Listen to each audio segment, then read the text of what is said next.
Every year, April 22nd is marked by one thing in Russia. On the day of Lenin's birthday, people question whether the time has finally come to bury the man.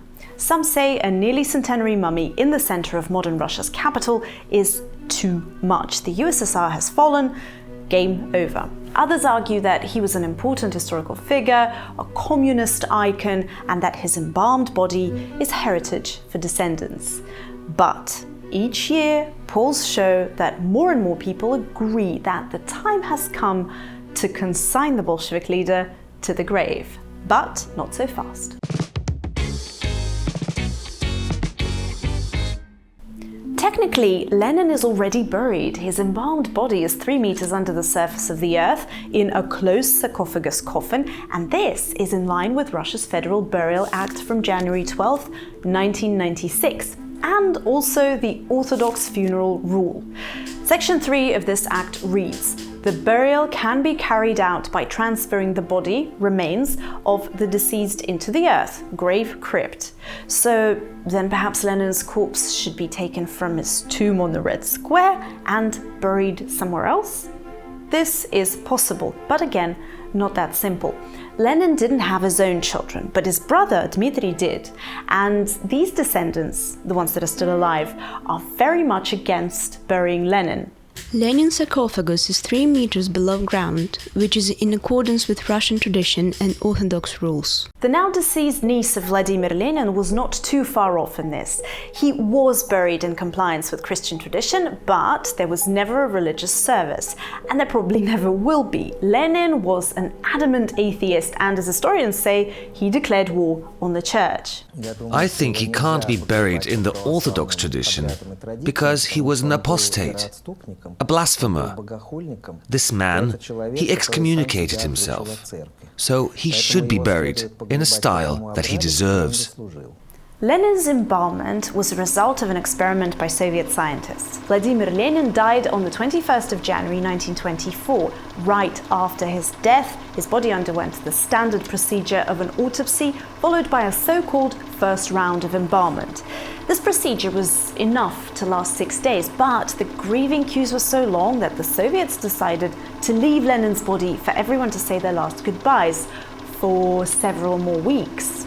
When a decision was made to leave Lenin in the mausoleum permanently, February was coming to an end and bringing thaw. Early March saw first signs of rot on Lenin's skin, so a new procedure was needed.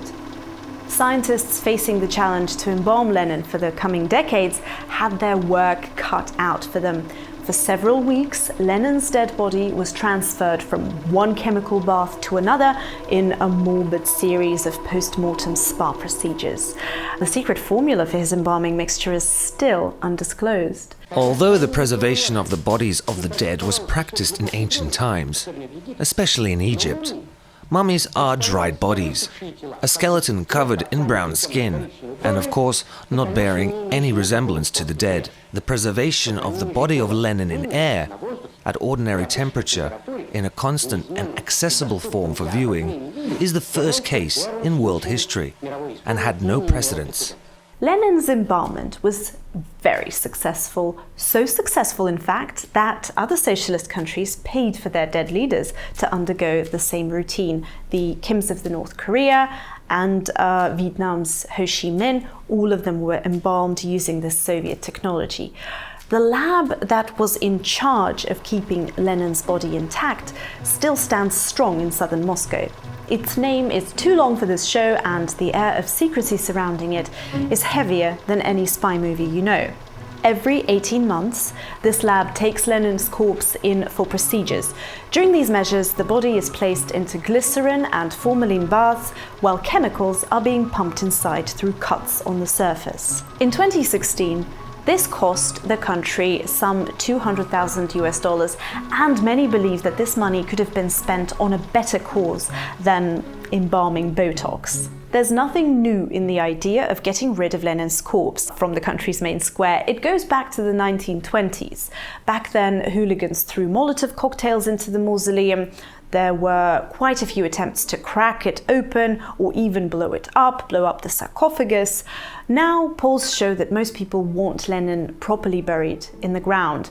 More than a half feel he should lie in a cemetery. Yet even so, it's difficult to say whether Lenin will ever be buried. Communists and Lenin's descendants want him where he is. People want him buried, while the law actually sees him as already buried. And if it does ever happen, it's definitely going to be a big change for Russia. If you ever visit the mausoleum, keep in mind Lenin is always wearing two suits. Under his official suit, Lenin's body is covered in a rubber suit that prevents the embalming liquids to evaporate, protecting his body